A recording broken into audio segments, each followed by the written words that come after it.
Okay, well, I want to be respectful of everyone's time, and I'm sure we've got more joining in today. We had quite a few register, but I want to go ahead and get started. This will be recorded for anybody that may have signed up so that they can watch it later. Hi, everyone. My name is Melinda Plew. I am Director of Advocacy and Chapter Development for the ARC of North Carolina. And we do lots of things at the ARC, but the most important thing that we do is advocacy. And that involves self-advocacy and advocacy for families and family members and for people that love somebody with IDD.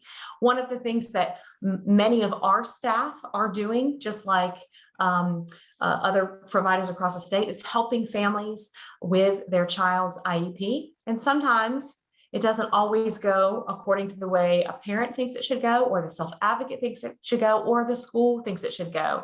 And so we thought it was important that we maybe talk about some of the things that you can do when things are not going the way that you think that they should.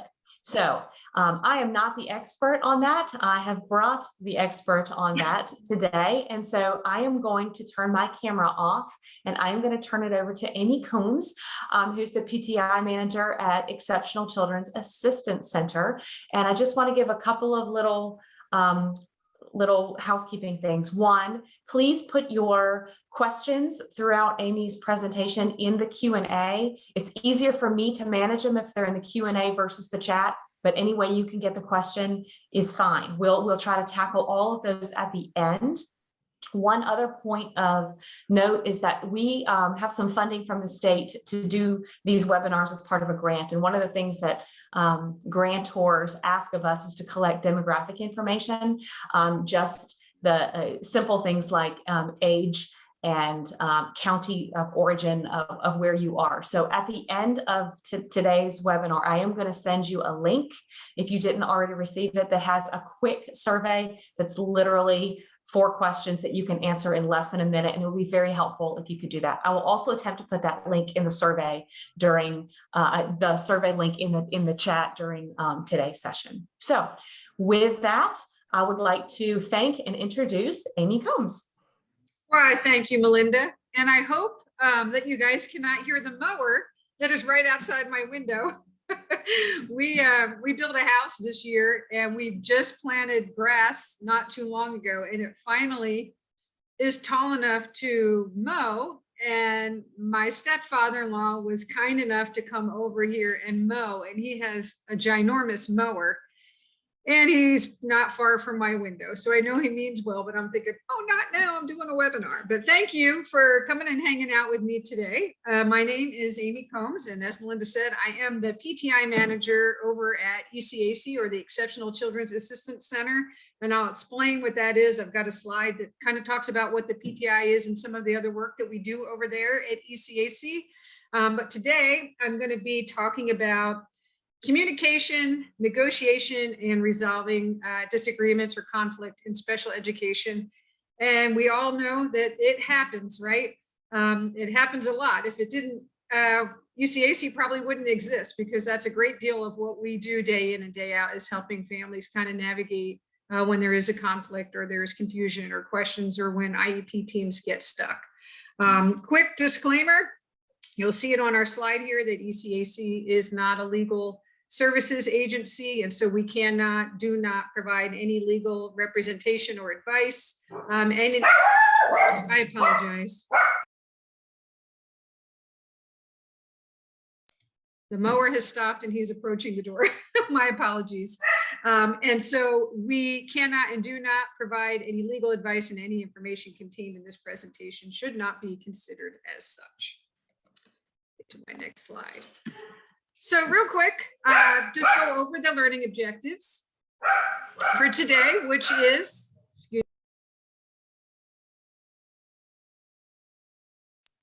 sorry about that. I had my sons, I said, just let those dogs out. There's 4 of them in the background. And so today we are hoping that by the time we're all said and done, that you folks will be able to walk away with some strategies that will really help to lead to possibly more collaborative, productive IEP meetings. That you'll be able to locate good embedded resources regarding advocacy, effective communication and conflict resolution, and also be more familiar and be able to list both formal and informal dispute resolution options that are available under the Individuals with Disabilities Education Act, and also some additional options that are available through our state, North Carolina Department of Public Instruction. For those of you that don't know about us, ECAC is a statewide nonprofit parent organization, and by that we mean by parents and for parents, and we are committed to improving the lives and education of all children, but with a special emphasis on children with disabilities. And so we fulfill this commitment by providing information, resources, education, outreach, support to and for families across the entire state. And so we do serve all 100 counties. And essentially what we do day in and day out is help parents navigate special education, early intervention. We help them to know and understand their rights and to use their voice. We do this by, again, providing information and training and resources to assist families that have a child with a disability, ages birth to 26. And we also provide information and training to the educators and the other professionals who serve them. And we also support self-advocates or individuals with disabilities themselves, and really try to give them the tools and equip them to become strong self-advocates and leaders. So I mentioned that I am the PTI manager, and PTI stands for Parent Training and Information Center. PTIs came about as a direct result of the IDEA, the Individuals with Disabilities Education Act. That is where we get our special education law from.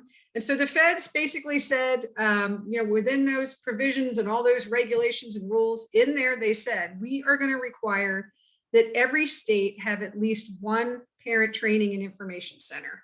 And they are to serve as a place where families can come and get information about their rights, information on how to navigate systems, how to connect with resources. And so every state has at least one PTI. And some states, the larger ones, will have more than one. So Texas, California, Florida, they have multiple parent training and information centers. North Carolina only has one PTI, and we have been the PTI since the early 1980s. The PTI is a grant that comes from the U.S. Department of Education, Office of Special Education Programs. And it's a 5-year grant, and we are currently in our 2nd year of the most recent 5-year grant. One of the cool things about PTIs is that they have to be primarily staffed by parents of children with disabilities, and their board has to be mostly made up of parents of children with disabilities, individuals with disabilities themselves, and the professionals who serve them. And so that is a requirement for all parent training and information centers. And everything that PTIs do for families is always at no cost. So all of our services that we provide are at no cost to families. And so the PTI work, most of that job is providing individual assistance to families. And this usually occurs over the phone or through email. And now since the pandemic, we've been doing a lot of stuff like this virtually, meeting with families, but really helping them to navigate the systems. Maybe they're new to special education and they don't know where to start, what to ask for, who to contact. We can help them with that. Maybe they already have an IEP and there are some questions now, or there's some confusion or some disagreement. We can help them sort that out. Maybe they're trying to get special education services and have been denied and want to know what their next steps or their options are. Or maybe they're just trying to connect with other resources in the state, such as the ARC, or maybe Family Support Network, or maybe they have questions about, Medicaid or SSI. We can't answer all the questions, but we always try to give families something that they can run with and connect them with the other resources that might be able to answer the questions that we can't. And we've got multiple other projects and programs going on under our roof. We also are partner with the North Carolina Deafblind Project. And so that is a collaboration between ECAC, the North Carolina Department of Public Instruction, as well as Eastern Carolina University. And that focuses on families that have a child that have a combination of both deafness and blindness. And so they don't have to be completely deaf or completely blind. They just have a combination of the two. And they really focus on really, they have very unique needs. And so making sure that they're aware of all the resources that are available to them, and as well as working with the professionals who serve them. We also work closely with the North Carolina State Improvement Project, which is a program within the North Carolina Department of Public Instruction Exceptional Children's Division. And they are also funded by OSEP, the Office of Special Education Programs. And they really work hard to improve the quality and effectiveness of educational programs and instruction for students with disabilities in North Carolina. We've got a couple contracts with the North Carolina Infant Toddler Program. And so this would be our early intervention services, those services that are available for children birth up to age 3. And we do a lot of work with them around helping families understand and prepare for the different transitions that come. So whether it's accessing early intervention or transitioning from early intervention services into preschool, or even preschool into kindergarten, we can help them with that process. Also really like to try to connect with those families of the little ones and get them thinking about using their voice and their experience to take on leadership roles. Really like to get them thinking about serving on decision-making groups, those groups that maybe can impact systems, whether it's at the local level, state level, or national level. And we also have a contract with Lens NC, which is Learning for Equity, a network for solutions. And the focus of that work is really all about the intersection of race and educational equity and learning differences. And so Lens NC purposely seeks to improve the lives of the 1 in 5 children who struggle with learning and attention issues, and the less than favorable outcomes for the ones who are low-income students and students of color who face even greater challenges in our educational systems. And so I mentioned, I forgot to mention at the PTI that we are primarily staffed with parents of children with disabilities. I myself am a parent of a child with a disability. He's not a child anymore. I actually have 3 kids. My oldest daughter is 30 and she is a special educator. My son is 24 and he is on the autism spectrum and has been working at Lowe's Home Improvements in Troutman, North Carolina for a little over 5 years. And then my youngest daughter just finished up at UNC Charlotte. So my son, Joey, that is kind of what brought me to ECAC, the journey that I was on as a special needs parent. Joey received services through the North Carolina Early Intervention Program. He had an IEP from the time he was 3 until he graduated at age 18. And then we got services through North Carolina Voc Rehab, who helped him to get a job. And so it's been a while, but I have navigated a system or two.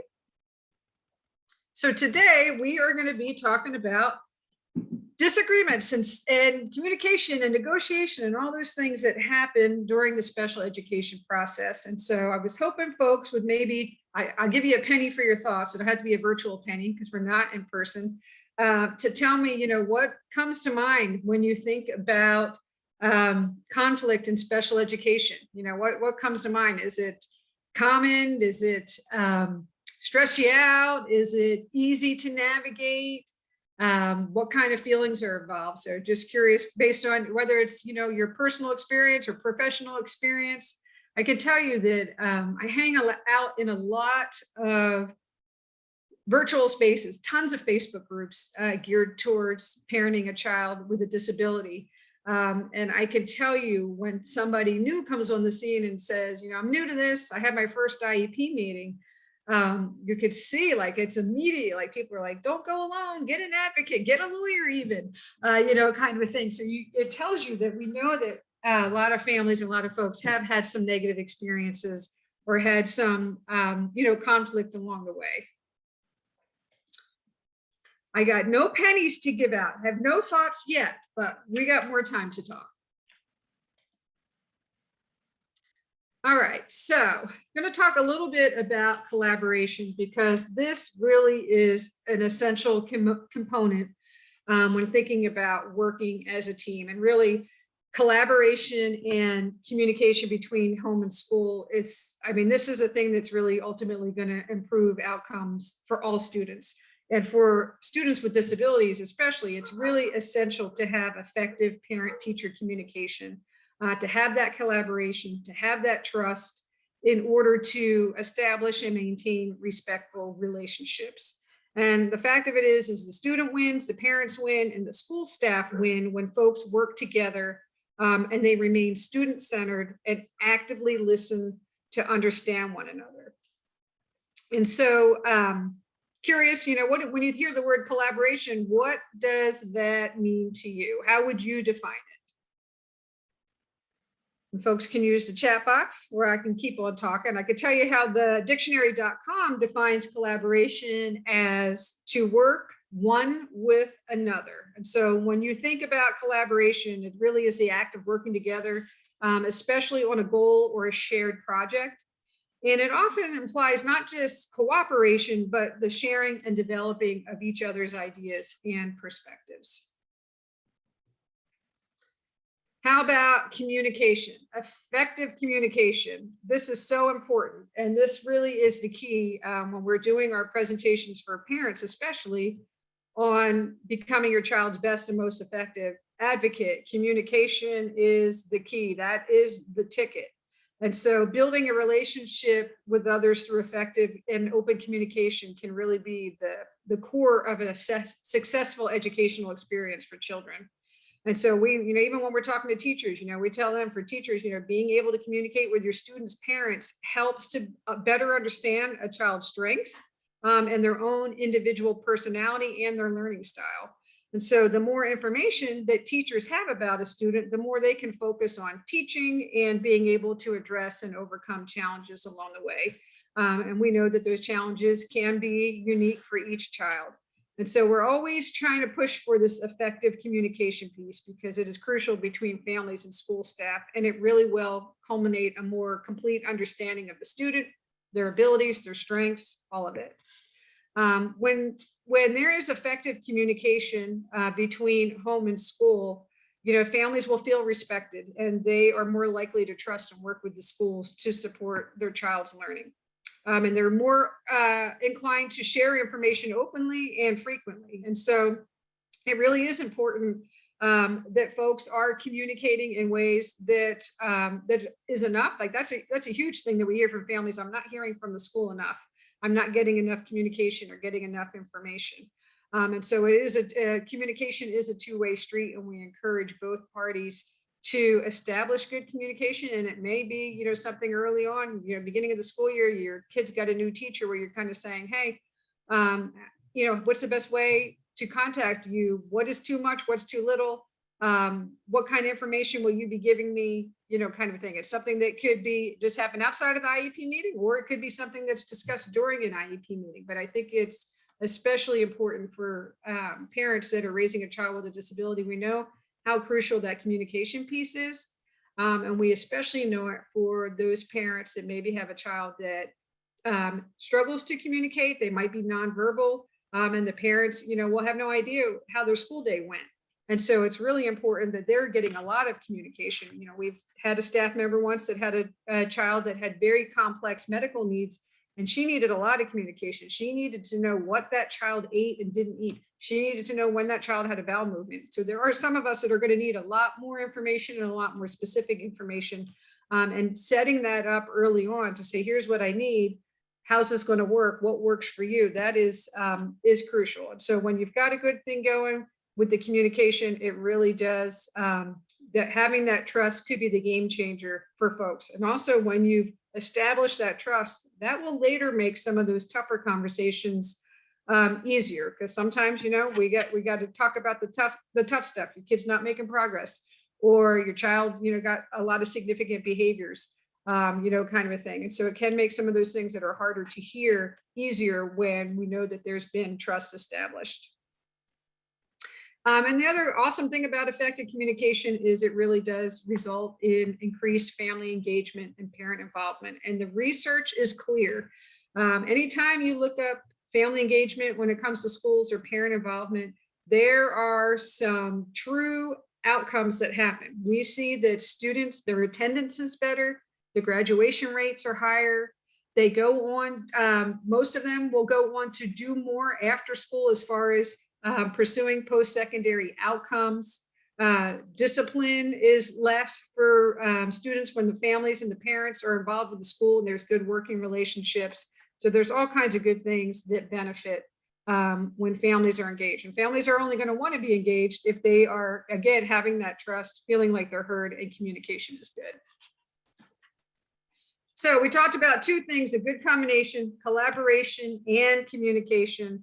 I mean, collaboration really is going to be the main ingredient in the partnership. You know, people work together, not in totally separate silos.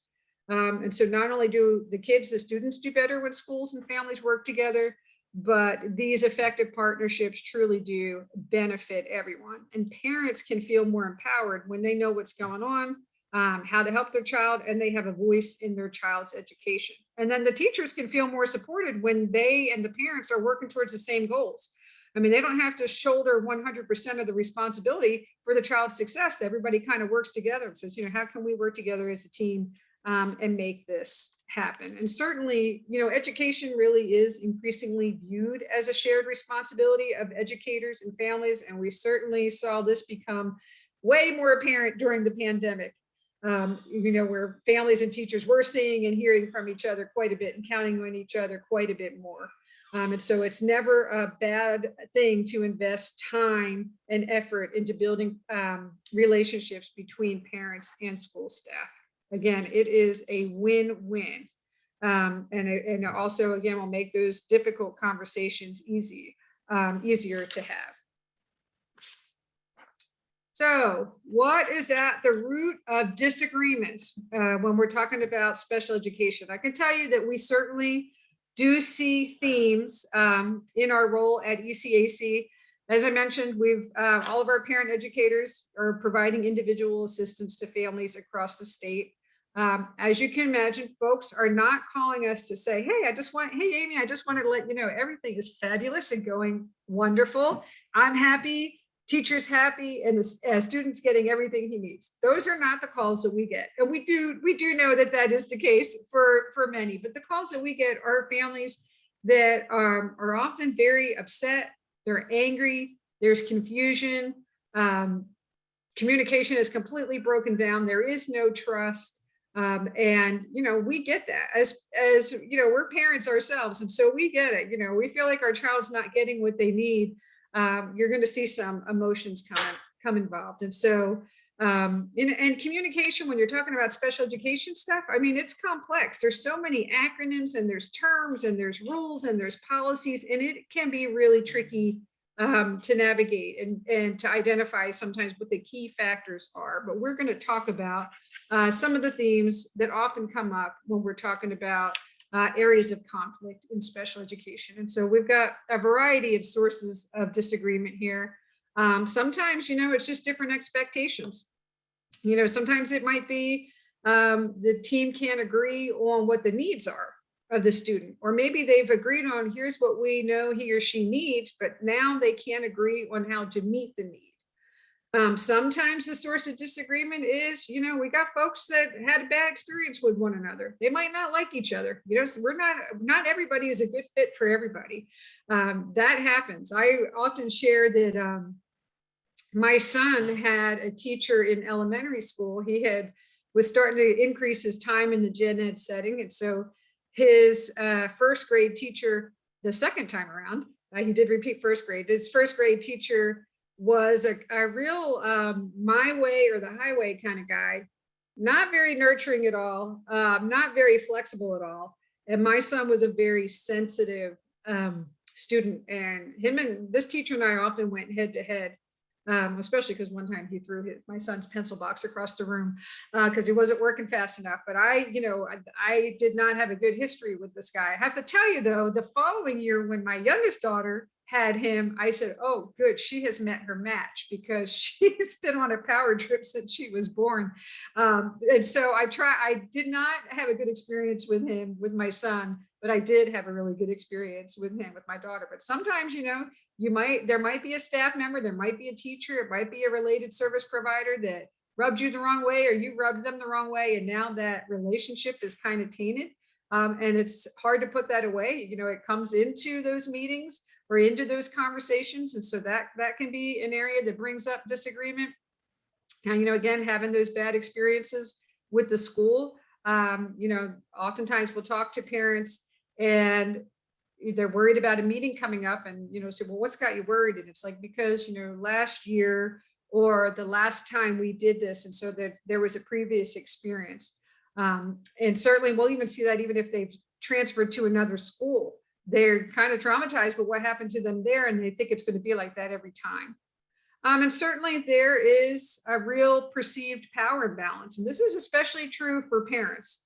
You walk into a meeting and there's 10 people sitting there, and then you are going to feel, outnumbered. And so that can, already kind of put you a little bit on the defense. And then sometimes folks just have different views of the child. And we do see this a lot. I do have a slide that I'm going to talk a little bit more about that. And this often is about either about what the child can do or can't do. Sometimes we'll see that where folks call us and saying, they're telling me that she can X, Y, and Z.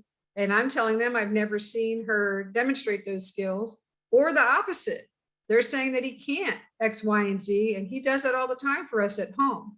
And then sometimes we see this a lot with behavior. Behavior is a tricky thing, but we sometimes have folks that say, yeah, the student's doing that, but we don't think it's because of the disability. We think he's just choosing to do that. And so you can see that can really be a source of contention. And certainly disagreements come up around the special education lingo and processes. There is a lot of confusion out there. There is a lot of terms out there, acronyms out there. It is hard to keep up. And so if you're hearing stuff and you're not understanding and you're feeling confused, you are going to be frustrated. And again, you might start to feel defensive. Or you might, kind of at that point, you might even shut down. When we talked about communication, there's a bunch of different styles. We like for folks to kind of be, we want them to be assertive, where they're, being able to share their position, be able to say how they feel, what they would like to see happen, but doing it in a respectful way rather than being passive, because these passive folks, when there's disagreement, they just kind of shut down and they don't use their voice at all. And they leave those meetings feeling defeated, feeling not valued, feeling not heard. And then we've got folks that kind of take the aggressive approach, which is, it's easy to do. Emotions run high. I mean, you're telling me something I don't want to hear about my kid. The claws are likely going to come out, especially for me. I'm from New Jersey, so I had that against me. But there's different communication styles. So we always try and tell folks, when you're feeling frustrated, you feel that emotional pressure gauge start going, try to take a step back. Assertive is where you want to be, where you can still say those things that are important, but you're not attacking others, not burning bridges, ruining relationships. And so this last piece, I got another slide on, is oftentimes, and this is huge, is the disagreement comes around what is best for the child versus what is appropriate. And so we are going to talk about that. We call that FAPE. And FAPE stands for Free Appropriate Public Education. And this is one of the core purposes of the IDEA, or the Individuals with Disabilities Education Act. The purpose of the IDEA is to ensure that all children with disabilities have available to them a free, appropriate public education that emphasizes the special education and related services designed to meet their unique needs and prepare them for further education, employment, and independent living. And so this is where parents and schools, IEP teams will often collide. And it usually is, everybody gets what free is. We understand what that is, no cost. It's the appropriate piece. And this is where there is often a lot of disagreement. As parents, it's only natural that we want what is best for our child. But You can see here, it's clear the school does not have to do what's best. They have to do what's appropriate. And so they don't have to do what's best. They don't have to even do what will maximize that child's potential. They have to do what is appropriate. And this is a hard thing to process or to hear. And oftentimes when folks call us, they'll say they're not doing what's best. Or, they'll share with us the email they sent to the school. You're not doing what's best for my child. And I get it. I 100% get it. But we always encourage them to change their language and focus on what's appropriate, and then kind of get your data together to support what you think would be different, that would be more appropriate. And when you say, well, how do we know if it's appropriate? We know that it's appropriate when that child is getting meaningful education benefit from it, when that child is making progress towards the goals. And when we're talking about progress, we're not talking about the bare minimum. That has been a problem for many years where, folks are saying, well, the needle moved, but it was just so slight. And that's not true meaningful educational benefit. So we do encourage those folks, high expectations, ambitious goals. But again, having parents understand, if the school can get your child there in the Ford, they are not going to put him in the Cadillac. They don't have to. They only have to do what's appropriate. And so we always, when families are advocating, we try and remind them, take that word best out, take the maximum potential out, but let's go and say, this is what's appropriate for my child. The purpose of this document is to prepare them for what's ahead, future education, future employment, future independence. This is the stuff that we need to do now to make that a reality. And so we want to make sure that what we are doing is appropriate, what is meaningful, and that there is benefit. But I could tell you that is often where most disagreements come around that particular piece. So we often see disagreement, contention, conflict occurring in the course of an IEP meeting. The goal of IEP teams is that they would ideally always reach consensus, and the world would be full of unicorns and rainbows.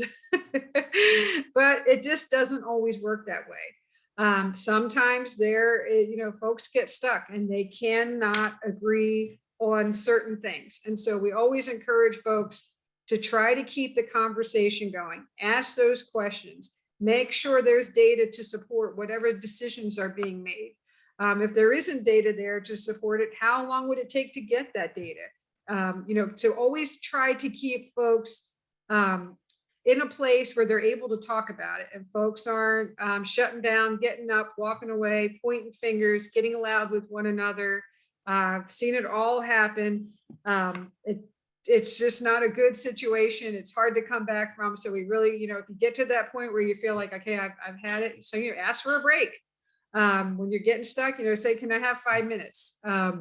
Sometimes it might take more than that. Might say, can we reconvene on another day? I need to process this some more. In order for me to meaningfully participate, I got to take a break here. But really encouraging folks to, stay solution oriented, stay focused on that child. That when teams get stuck, it really is important to remember, why are we here? Not to point fingers, not to blame, but to make sure this student is getting what he or she needs. And so asking those questions, what other data or information do we need? Do we have all the information here in front of us? Has it been shared with everybody? Is there somebody else that we maybe should be including in this discussion? Do we need to talk to last year's teacher? Is there somebody at the administrative level that needs to be a part of this? Maybe there's a behavior specialist within the district? Is there somebody else that we need to have their expertise at the table to get past this point where we are stuck? And sometimes it might mean, folks going to have to bend and flex and say, okay, we can't agree right now, but could we agree to try this for a period of time? Could we do a trial period? Could we, just say, okay, can we try this for 4 weeks? 6 weeks, whatever it may be, and come back and see if this was a good move or not. Would folks be willing to look at it that way? And, it's always a good idea to try to identify, what is the reason for a refusal or resistance? Is it a barrier that the team can address? And so also important to make sure that everything is getting documented accurately and putting in that prior written notice. And, certainly if you get through a meeting and, you couldn't agree, it doesn't mean it's over. Parents can request to have another meeting. You can request a meeting at any time. I do think it's important that folks do understand that when in an IEP team meeting and the team cannot agree, whoever is serving in that role as LEA, local education agency representative, whoever is serving in that role can make the final decision. This is something they're not supposed to shoot for. The goal is always that folks would work together to reach consensus. But if, time's running out and folks just kind of keep going in circles, they can put their foot down as the LEA and say, this is what we're doing. This is how we're moving forward. Now, there are other options when that happens, if that happens, and that will come later on during this presentation, but just to let folks know. That's why it's always important to be paying attention. Who's going to be serving as that LEA representative? Oftentimes it's a principal, sometimes assistant principal, sometimes it might even be somebody from the Exceptional Children's, their central office folks might serve in that role. But it's always important, as you go into those meetings, you'll be getting an invitation. It should list who that person's going to be, and introductions will be done to kind of, making sure you know who that is. We want to make sure that that person also is knowledgeable about the kiddo and the kiddo's needs, especially if those are the things that we're kind of getting stuck or arguing about. So conflict happens. This is a fact of life. If you are in any kind of relationship with anybody, then you already know this to be true. It is normal. And so, and it stinks, but it's, it's just a fact of life. People are going to disagree. And sometimes folks can agree to disagree. And sometimes it's like, I can't get past this, this point. And so when does it happen? Well, again, sometimes it's just genuinely over there's confusion or a misunderstanding of the roles and responsibilities, who's supposed to do what kind of a thing. And certainly when effective communication is lacking or completely breaks down. And this happens. We've got some families right now where they've kind of been shut down completely from communicating with their child's teachers or related service providers. The principals have shut them down and said, from now on, you only communicate with me. This is a real thing. It happens. Principals have a lot of authority in their school. And so we always are trying to advise parents, don't get to that point. See what can be salvaged or fixed, kind of a thing, because once that communication breaks down and gets to that point, it really is hard to come back from. And so, yes, conflict, fact of life. Almost any relationship is going to experience it. And it is especially true in teams where more than one individual is involved, right? But they are much easier, disagreements and conflict are much easier to avoid and resolve when that trust has been established. And so folks may agree on the issue that must be addressed, but they might not be in full agreement on how to address it. And this is when collaboration and effective communication can be the game changer for folks. And so I've seen this happen where, folks are disagreeing, but they still are completely respectful for one another. So it'd be, like me saying, Melinda, I hear where you're coming from. I get it. I see why you're saying that you think Joey needs that. But I'm going to tell you why I disagree. And here's why. So you're kind of, you're putting it out there saying, I hear you. I understand where you're coming from, but I need you to hear me too. And so you're still standing up for yourself, you're saying your piece, but you're doing so in a respectful way. And you're also demonstrating that I've heard you. And active listening is really huge when thinking about communication, really making sure you are taking in the information, listening for understanding, kind of before responding. And so also the conflict will happen when there is just a genuine fundamental disagreement about services and programs. And we certainly see this a lot in our day in work. And oftentimes this might be about the amount of services a child gets. Maybe a parent is feeling like my child needs speech therapy 3 times a week and the school say, no, we're only going to do 1. Or it may be about the placement of the child. I got to tell you, it's kind of 50-50, the calls we get. We have some families that are calling that would like their child actually in a more restrictive environment, maybe in a self-contained classroom, less time in the gen ed setting, more time where they're getting more individualized instruction around less peers. And then we've got some that are saying, I want my child out of there and I want them to have as much time as possible in the gen ed setting. But there's often that's one area where folks often disagree, is on the amount of time the student is spending among his or her non-disabled peers and what that setting might look like. And so, the conflict's going to happen. When it does happen, we really want folks to try to focus positively on the goals, right? And the goal is that we're going to get this student what they need. We really want folks to keep the negative thoughts of the past out. I've seen this happen a lot, where somebody wants to bring up something that happened 2-3 years ago, and I totally get that. It's important and it certainly leaves its mark. But not always the best use of time when you're trying to reach a resolution on a current situation. To creep back in the past, not always helpful. Trying to remain positive about succeeding and really being assertive. So, again, speaking up for what you believe in direct, honest, but appropriate ways. I've got a little quote here. There is an organization called Cadre, and these are the all-knowing, the gurus, the technical assistance providers on all things having to do with dispute resolution in special education. So Cadre is the National Center for Dispute Resolution and Special Education.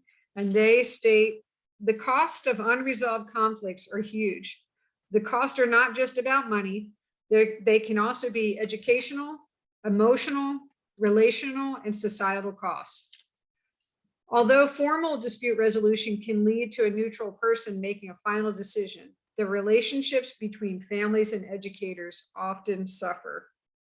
When I first started working at ECAC, I got to we had a regional conference down in Charleston, South Carolina. It was my first time visiting there. And I got to hear this head honcho guy from Cadre talk. His name it's Marshall Peter. And I'll never forget what he said. He was sharing his story. This guy's got like a law background, super smart dude, conflict expert. He was sharing a story about his own daughter that had some significant special needs, and that he was going toe to toe and round with the school. And he was savvy, and he got all his resources together and, kind of went for the throat and went through due process. And, he said at the end of the day, he's like, I won. The due process, where you got lawyers involved. He said, I won. He said, but in the end, I really didn't. There were no winners. He said, by this point, the relationships between me and the school staff were so broken. Even the teachers whom I liked, that my daughter really liked, even those relationships were broken. He said, nobody won. I didn't win. My kiddo didn't win, the school didn't win. And so I think that's, I like to share that story because we absolutely want to educate families so that they know what all their options are. But the reality is sometimes you get through the fight and it didn't feel like winning, or you went all the way to the top, and there's some things that can be resolved at a lower level and in a way that still maintains respect and good relationships and doesn't feel like a personal attack. And it doesn't feel like you're now in a weird space with these folks that, your child's got to interact with every day.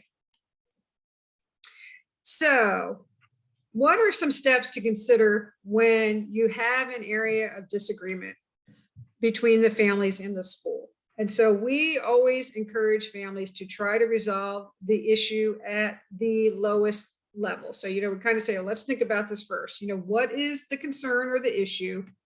And who would be the most appropriate person to help you with a solution? And so we often, it's one thing if it's outside of an IEP meeting. If it's that, then we always encourage families to communicate in writing. It's a good thing to do. When you're communicating in writing, you are creating a paper trail, if you will. It holds you accountable. Nobody can say you said this. It's right there in writing. You're sending it by email. It's time-stamped. But sometimes it's easier also you can take some of the emotion out of it when you do it in writing. And so, we would encourage families when they're having an issue outside of the IEP meetings, like, hey, have you shot an email to that teacher or to that speech therapist or to the principal, whoever the issue is with. We want them to start there. It might be something that could be fixed with an easy conversation. And sometimes we'll see that happen. You school say, well, had I known, we could have fixed this, without all this. We could have had a conversation sooner, kind of a thing. So making sure that they are addressing it with the right person. And so, mentioned it could be the teacher. Now, maybe you've done that and that didn't work. Then we say, all right, let's look at the chain of command. If you went to that teacher and that didn't help, who's next in line that could? Maybe it's the EC case manager, or maybe it is the principal, kind of a thing, but really kind of respecting that chain of command. Sometimes we'll help a family and they'll say, well, I already contacted the superintendent. It's like, whoa, slow down. We're not there yet. And oftentimes the superintendent is going to refer those families back to either an EC director or a principal, kind of a thing. And so we really want folks to follow the chain of command, look at that person where the issue is, see if you can resolve it. Maybe it's something you can't, it could be fixing an email. Maybe it's a parent teacher conference. Maybe it's something where you got to request an IEP meeting and do it that way. But trying those things before, going right to the superintendent or, whoever's kind of running the show at the school building level. We always want folks, again, if you are going to be communicating in writing, just making sure that your concerns or your issues are well documented, not only letting them know, here's what my concerns are, but always having some ideas on proposed solutions can be really helpful as folks try to kind of brainstorm, how can we fix this? How can we resolve this? How can we make it better? Okay, so negotiation. So this I mentioned, sometimes we got to bend and we got to flex. Sometimes we cannot get all of the things that we want, which is hard. And this is really hard for parents. And so we often tell them, when they have a meeting coming up and they're getting anxious, why don't you make a list of the must-haves, the things that you absolutely can't bend on, the things that you got to have, that your kids got to have. Make a list of those and make sure you got data to support your argument for why your kid needs those things. It can't just be, I want him to have that. He needs to have this because in order to benefit from his special education, he's got to have this speech therapy 3 times a week. Without it, he's not going to be able to make the progress he needs or access his general curriculum or whatever it might be. And so sometimes, we'll say to folks, well, where are you willing to bend? And, sometimes like, well, I want speech 3 times a week, but I would be happy to I would be okay with 2 as well. So figuring out where are you willing to bend and flex, and never want folks to bend in a way that's not going to be appropriate for the student. We want that student to be getting what they need, making adequate progress, having ambitious goals, all of that. But sometimes we got to give a little. And again, it could be the negotiation is, I'll try it your way for 4 weeks. I want to come back to the table and see what the progress is or see if it made a difference. I want you guys communicating with me. I want to see that this is working. If it isn't, then we're going to come back to the table and have to come up with a different strategy or a different intervention or a different plan. And so, when folks are negotiating, they're still kind of saying, hey, I respect you. You know how I feel. I know how you feel. Let's see if we can come up with some kind of agreement where we can, everybody gets a little bit of something of what they want. And so I think it's really important, when folks are in this situation to determine, whether or not there is a simple solution to the issue or whether, additional work or data is necessary in order to get to resolution. They're going to need to determine, is there more than one way to resolve the issue?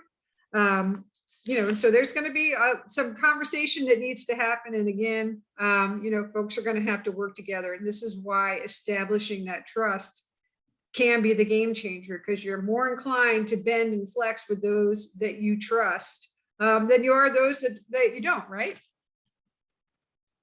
So this graphic, I actually took this right from the Parent Rights Handbook, or what is known as the Procedural Safeguards. I got this from the North Carolina Department of Public Instruction off their website. They have, in the beginning of that document, they're kind of saying, hey, if you got a problem, this is how we would like you to address it. And we really do, again, agree with this philosophy of kind of respecting and following the chain of command. And so if you have an issue, see if it can be addressed at that classroom level. Could you talk to the teacher about the concerns? If that's not gonna, if you've tried that, didn't work, or that's not gonna be the thing to fix it, then address it at the school level. Talk to the principal about your child's concerns. And so, principals, again, they have a lot of power, a lot of authority in their school buildings. And so it might be something that they can fix. If that's not going to work, you've tried those things, you said, been there, done that, nothing happened. That's when we would encourage folks to go to the central office. They have that the LEA level, at the local education agency level. So to those EC administrative offices, and getting in touch with that EC director and kind of saying, look, I tried this, I've been here, I tried that, this is the response I got, I'm now coming to you. Folks typically do want to resolve issues at the lower level. They don't want them to have to keep climbing up the chain. But sometimes that does happen. But ideally, if these folks are hearing about it, they will say, okay, let's meet, let's figure out, let's get some more information. Let me learn more about your concerns. Let's see how we can address them or fix them. Or they might say, we hear you, but we're not going to do anything. But here's why, here's what the data supports, or that kind of a thing. And sometimes, we'll hear folks that were just told no for no good reason. And those are the folks that are calling us, and that we could say, well, tell me more about your specific situation. Let's see what we can try next. And so we talked about some of the sources of disagreement. And sometimes it comes down to when the school has done their evaluation of the child, sometimes there is a real disagreement over those results. And I've seen this happen quite a few times in my career at ECAC. I've had folks say, they evaluated my child and he did not qualify for services. They told me that he could do all of these things, and I'm telling you that he can't. And this happens, let's face it. Sometimes you get our kids evaluated on a good day and we're like, whoa, when did he start doing that? And then sometimes you catch our kid on a bad day and it's like, don't tell me he can't spell or read. He does all those things, so sometimes it can happen. You get our kid on a good or bad day, you might get some results that kind of are wonky, and you go, that's not really sounding like my kid. I had a family once many years ago, and their child was getting services through the state's early intervention program. And it was a little guy, and he was turning 3. He was getting speech therapy, occupational therapy several times a week. He was getting some play-based therapy, and was getting quite a bit of services through the early intervention program. He went and he had his meeting. His mom went, and his caseworker from the CDSA, the Children's Developmental Service Agency, went and attended the meeting as well. And they went, and the school said, he is doing great. All of our reports show that he's right where he needs to be. His receptive and expressive language, right, age appropriate, doing great. And so he does not qualify for any of our services. And so the mom had called me later that afternoon, and she was very upset. And she said, Aimee, she said, I went to that meeting, and my mouth dropped. I was completely shocked by what they were telling me. My caseworker was scratching her head saying, what? This doesn't make any sense. And the mom said, when I got home and I finally went and looked through everything, I looked at the report, and the report evaluation had some other kid's name in it. And I said, oh, that's not good. I said, well, one of the parents' rights that are available under the IDEA, the Individuals with Disabilities Education Act, is that parents can ask for an independent educational evaluation. This is an option that is available to them when they do not agree with the results of the evaluation that the school did. And certainly she did not. All the things that were listed as this kid's strengths were actually areas of struggle for this kid. And so she requested one, and that school said, oh, that was just a typo. That really is, Dean's results. But she said, no, this does not sound like my kid on any day. He is not able to do these things. I wish he could. He's not there yet. And so I would like the independent education evaluation. And so when she had it done and they came back to the table, that little boy ended up getting 5 days a week of full-time preschool through the public schools. and he ended up getting speech twice a week and occupational therapy once a week. And so you can see sometimes this option can be the game changer. Not always, but it is an option that families can ask for. It's only if you disagree with the results of the evaluation. Schools have two choices when you make this written request. They either can say, yes, you can get the evaluation, and they pay for it. This is at the school's expense. You can get the evaluation, we'll pay for it. Or they can say, no, we stand by our results, but then that's them saying we'd like to have a hearing. I've never seen a school turn down a family's request for an independent educational evaluation. I imagine it does happen. But typically they're going to say, okay, go ahead and do the evaluation. And sometimes they'll say, okay, you can do the evaluation. Here's the providers that we would like you to go to. It has to be somebody that's not affiliated with the school. So it really is an independent educational evaluation. And so I've seen another mom that had gone this route. She did not agree with the evaluation from the school. She had actually had two evaluations, one from a charter school and one from a traditional public school, and they both kind of said the same thing.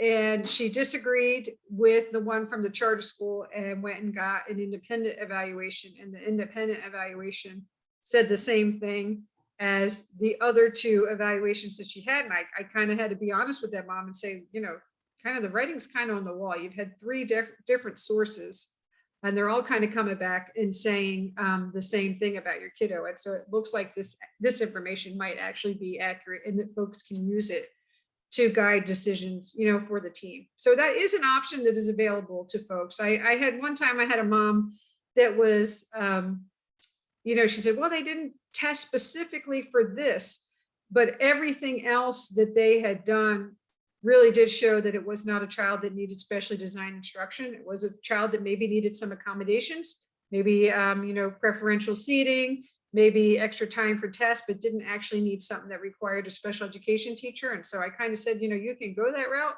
I don't know that the outcome is going to be any different for you, but it's important that parents are aware that this is an option that they can pursue. And again, they do not pay for the evaluation, the school does.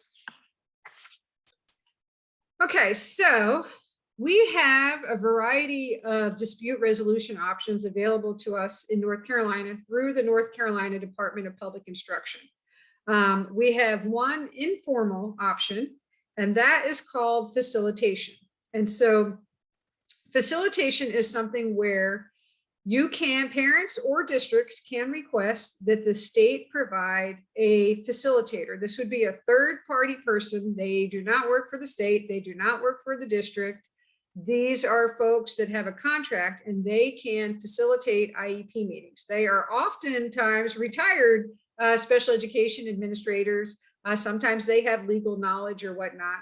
But these are folks that will go and facilitate the IEP meeting. They do not make decisions for the team, but one thing that they do a really good job is connecting with both parties before the IEP meeting and getting an idea of where folks are at and creating an agenda, saying, all right, what is the agenda? What do we need to cover? Really do a good job keeping folks on task, keeping folks focused on the student and the process, working together to try and reach that consensus, and really do a good job of when folks agree on something, saying, okay, and who's going to be responsible for making that happen? What will that look like? When does that start? And so facilitation is something that is available at no cost. Either the family can request it or the school can request it. It's called a facilitated IEP meeting. These meetings, they will typically tell you they will be lengthy. Oftentimes they'll tell you to put aside at least 4 hours for a facilitated IEP meeting. Nobody's rushing through or, you know, checking their watch for that. Folks are going to take the time and really make this purposeful use of time and really try to reach consensus. Like I said, parents can request it or the school. There are certain forms that the North Carolina Department of Public Instruction requires that they be completed. In order to request a facilitator, they need to make the request at least 10 days before the meeting, and both parties have to agree to the facilitator. Typically, both parties will agree. Every now and then we'll hear of somebody that has turned down the facilitator. I'm not sure why. I think it would be a win-win for both.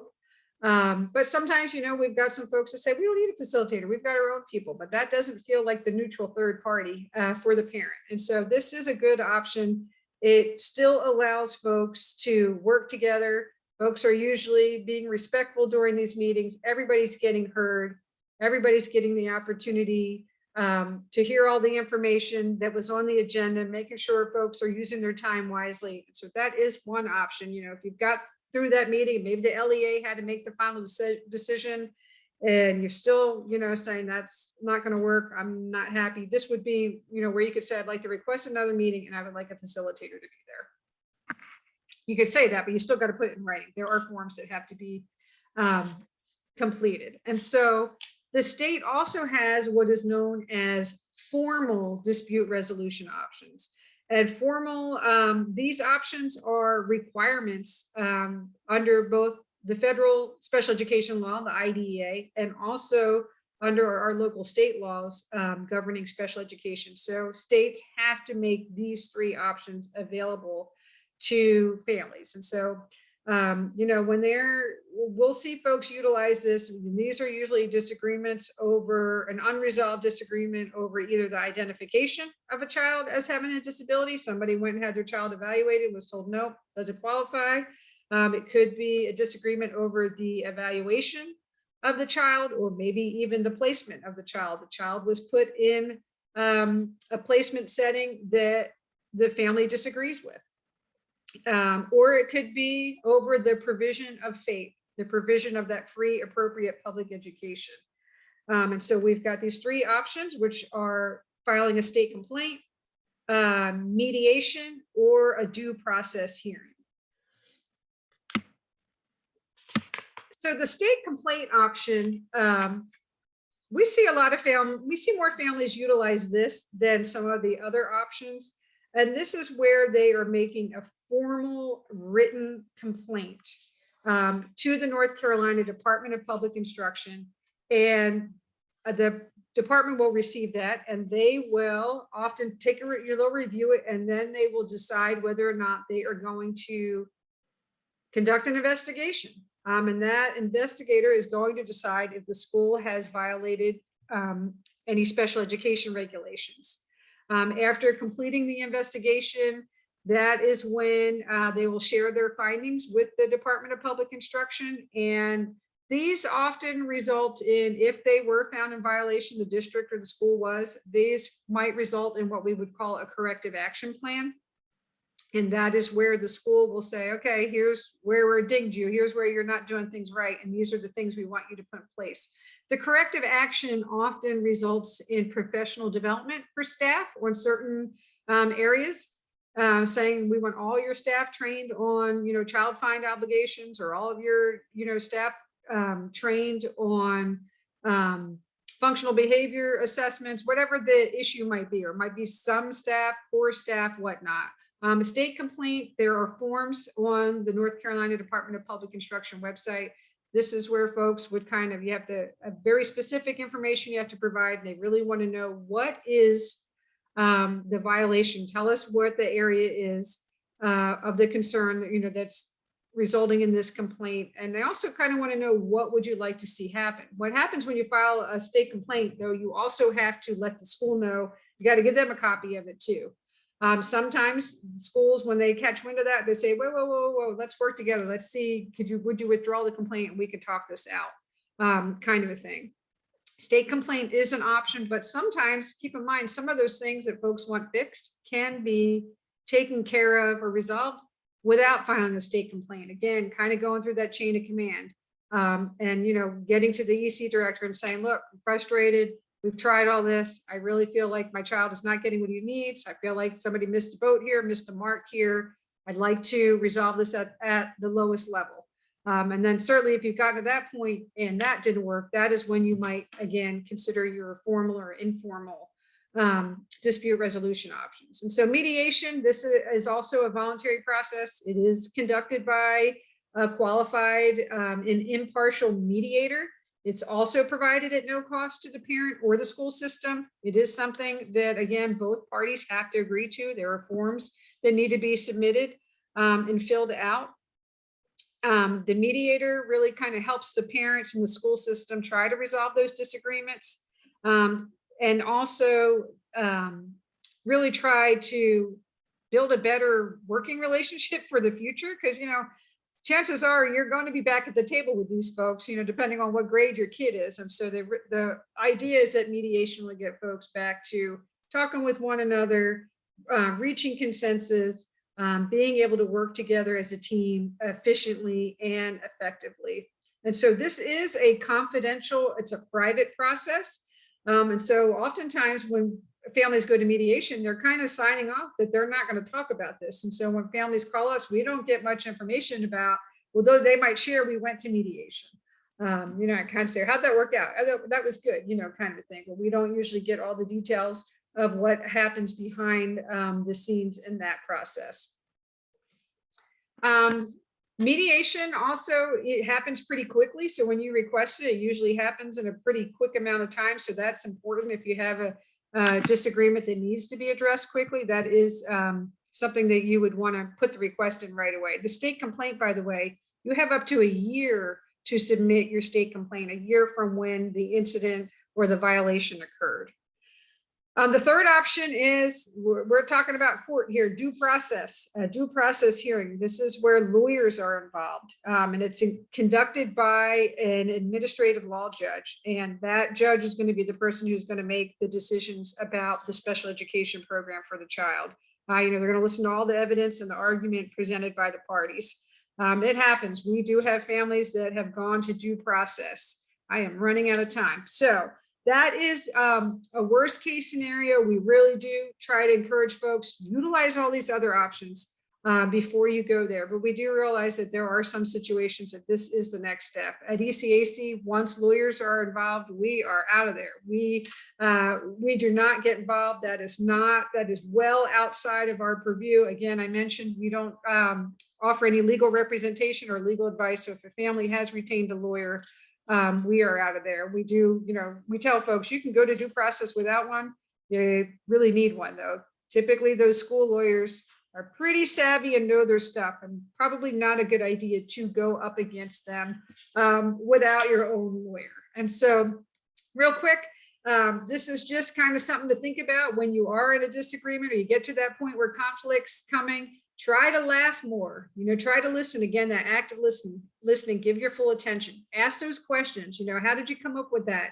Why do you feel that way? What data do we have? Is there something else that we could try or that we haven't tried? Focus on the issues, find the common ground. I can tell you, most meetings that I'm in, even when there's conflict, oftentimes the parents in the school want the same thing. They have different ideas on how to get there. Always make your first contact with folks positive, be friendly. Offer options to consider. We always want families, kind of say, what is your desired outcome? And how do you see, what do you think needs to happen to get there? We always want parents to also have ideas to come to the table with as far as solutions. Respect the other's point of view. Remember, these folks, none of them have gone into that field for the money. There is no money in special education. They have gone in there because they truly had a passion to serve this population. They often had a family member, a neighbor, they had an experience with somebody, and they said, this is what I want to do. This is my passion. This is the population that I want to serve. Nobody's in it because it's full of perks and high dollar salary. That's just not the case. And then always remember, everyone benefits from the partnership, especially that student. I've got something I'm going to paste in the chat box real quick, some resources all about dispute resolution, communication tools. And Melinda, I know you have a survey and I do as well. Do you mind if I put that in the chat box as well? No, I don't mind at all. Okay. Nope. And I can also email that survey to everyone because not everybody who registered is here, but they'll get a recording. Yeah. Oh, okay, sure. Perfect. Yeah, I might do that. I have to go and find what I want to paste in there, and then that way you'll have it and they'll have it. And I am happy to take any questions. Well, let me just say that you have the most, you have the most comprehensive presentation on conflict resolution I have been doing it, and many of the folks on this webinar have been doing IEPs for families for, well, at least me, the better part of 15 years. And this information was just as pertinent 15 years ago as it is today, as it will be 15 years from now. And that was really well done. And I very much appreciate it. I actually don't have any formal questions in the Q&A, although I wanted to just ask one quick question. And that is, and I have experienced this before. What should a parent do when the school system simply says, I'm not willing to do an independent educational eval, and they don't really want to go to, the next formal step? Do you have any advice for them? That's really the only question I wanted to ask. Well, it's interesting because, the school has two choices. They either say, yeah, we'll do it. And then sometimes we see schools try to pigeonhole the family and say, we'll do it, but you can only go to X, Y, and Z, or it can only cost this many dollars. And then we usually, if you're in that situation, have the parents call us, because then we can get crafty and kind of use some of the policy language on the folks. Sometimes, it's, coming back and saying, it's my understanding that I have a right to ask for this. It sounds like, you're telling me it's none of the above. Can you explain that to me? Kind of a thing. Oftentimes districts will agree to it, even if it is reluctantly. One thing to think about, if you get an independent education evaluation, when those results come in, this is the tricky part. The school has to consider them, but they don't have to do anything differently. And that makes it really, really hard. And so we would, that's the kind of thing where it's like, give us a call. One of our parent educators would kind of brainstorm it, come up with some ideas, come up with, and sometimes it's that the evaluation was done, but it wasn't in the area, a specific area of concern. Sure. And that's a problem too, because that's another core component of IDA, that we're doing appropriate evaluations that make sense based on the concerns. Kind of a thing. And so I would, they have their option. They can call us at ECAC, and the state also has a parent liaison at the EC division. And we've, sometimes when we get stuck or all of our tricks don't work, we say, okay, here's your next stop, and see what that gets you. Thank you for that. We need to partner with you more. As many IEPs as we're doing, all the providers are doing, we need to partner with you guys more because you are the experts on this. So, in the interest of time, it is 5:45 and I only promised people an hour. And so I don't have any questions. Feel free to reach out and email me or Aimee any questions that you have about today's webinar. We will, with Aimee, with your permission, post this on our YouTube channel so that you can refer back to it if you need to, or share it with other families that might need the information. But I just want to say thank you to everybody for joining today. Aimee, thank you so much. Thank you for having me. It's my pleasure. And I apologize. Sometimes I'm either running short or running over. I should have given you more time, but to be fair, I didn't ask any of these fine folks to commit to any more after work. So it was wonderful, and we will call you back again. And I wish all of you a wonderful evening. Thanks so much. Everybody have a great night. Hang in there, folks. Take care. Thanks.